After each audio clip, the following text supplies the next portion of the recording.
change here. And we know what things ail so far. The office so that it will be more efficient and more respondent para naman nasasagot natin yung hinaing ng taong bayan. Kasi ang opisinang ito ay ginawa ng mga bumalangkas ng ating saligang batas upang mabigyan ng proteksyon ang taong bayan. At yung mula sa mga kawani ng gobyerno na hindi gumagawa, nag-aabuso, o kaya gumagawa ng masama sa kapwa. Yun po yung dahilan kung bakit itinayo itong opisina ito. Kaya dapat talagang mas ilalagay natin ang hinaing ng taong bayan sa harapan. Iyan ang pinakamahalaga sa ating patungkulan na sinumpaan dito. So sir, hindi pa sasakupin ng mga, kumbaga yung amended, paano ba sir ang term natin, revised PI rules, ito pong final po kanina ni Senator Trillanes? Baka hindi pa. Kasi yan, dapat yan tamang panahon yan.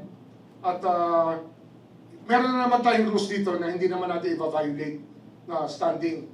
But once we change the rules, dapat yan may notice ang lahat ng tao. Kasi nga, ang karapatan natin na malaman ang ating ang batas ng umiiral pag tayo po nilagay sa harap ng hustisya. Sir, balikan ko lang po itong final na ito. Ito daw po ay originally yung final na niya sa DOJ noon. Pero pinadala daw po dito. Hindi, ano yan. Finally yan, nung hinanap ko yung file, nung ako naka-receive ng word na nag-file siya ng kaso, nung hinanap ko, wala na sa DOJ, hindi pinadaan sa aking opisina. Itong isang dahilan kung bakit nagkalabuan na kami ng Prosecutor General noon. At pinote ko muna siya. Sabi ko, kung gano'n ang gawain, hindi igagalang ang opisina ng Secretary of Justice, ay bakit pa? Hindi tayo pwede magsabay sa isang kwarto kung gano'n, di ba? Kaya, yun, buti na lang napalitan na yun. At ang nakaupo ngayon na Prosecutor General ay napakahusay, si Richard Padulyon.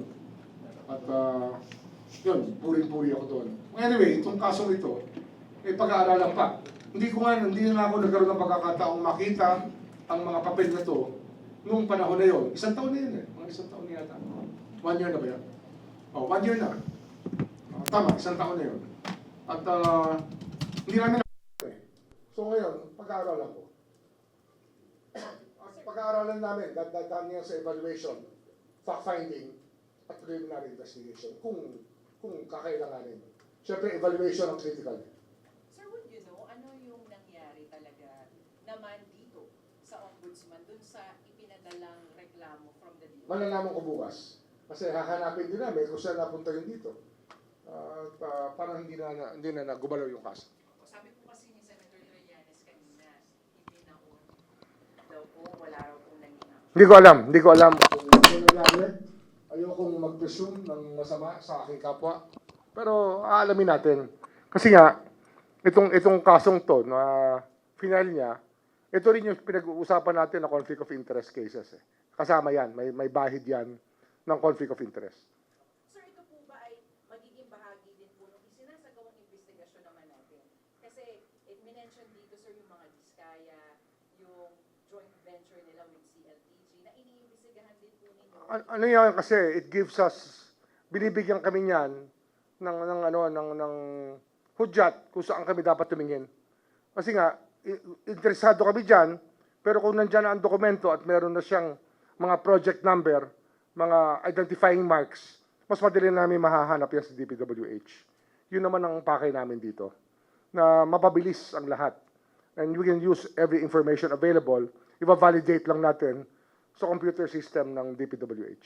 So, sir, pwedeng mag-merge, pwedeng magsama, paano? Pwede yan mag-merge, pwede magsama. Anyway, ano pa naman eh, under investigation pa yung maraming bagay na yan. So ito is a formal case filed. It brings us to the point na kinakailangan evaluate.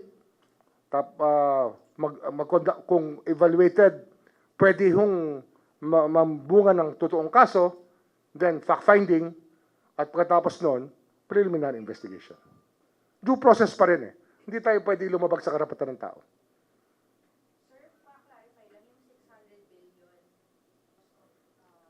cases dismissed because of inordinate delay.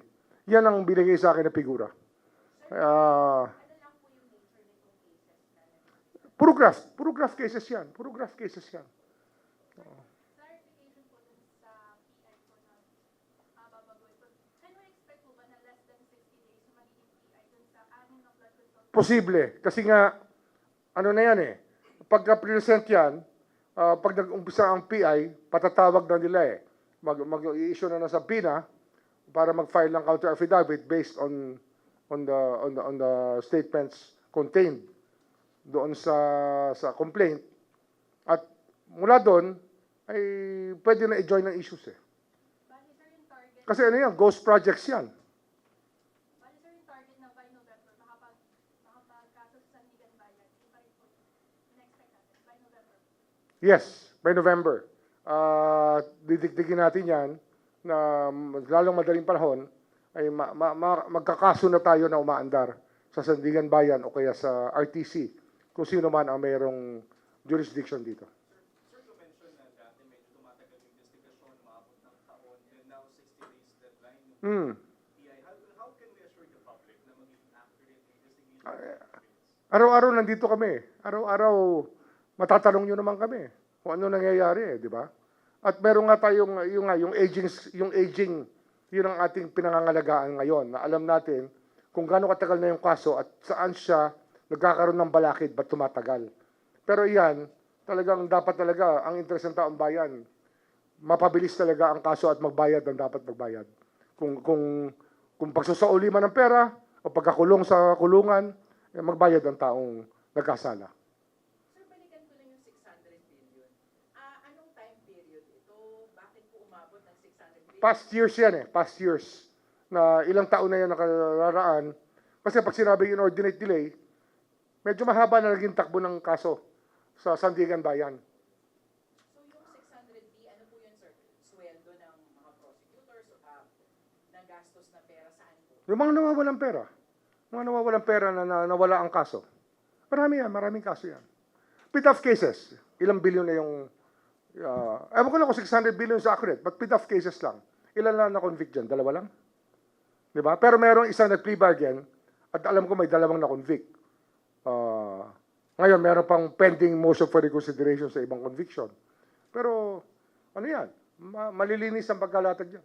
So sir, para lang po malinaw, ito po yung pera hindi po nahabol. Ganun po ba, sir? Hindi na-recover ng gobyerno. Hindi nahabol ng gobyerno. Hindi ko alam kung accurate yung 600 billion. Isang figura yan na binigay sa akin. Ako mismo, nanlaki yung mata ko nung sinabi yan.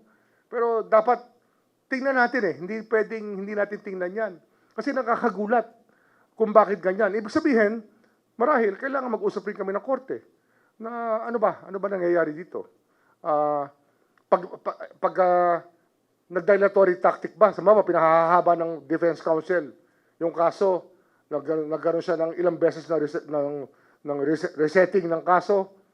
Ito ba, ibig sabihin ito? Bilang pa rin yun laban sa gobyerno? Gusto natin malaman yan kasi yung inordinate delay, dapat i-define niya ng Korte Suprema talaga. Dapat dyan mapunta talaga sa Korte Suprema. Isang kaso nagsasabi na pag ganito katagal na, hindi na pwede. Pero pag ang abogado ng nasasakdal ang nagpapahaba ng proseso, dapat hindi bilangin yun, di ba? Yun, marahil, alam ng Korte Suprema ang problema yan. Kasi justice system to eh.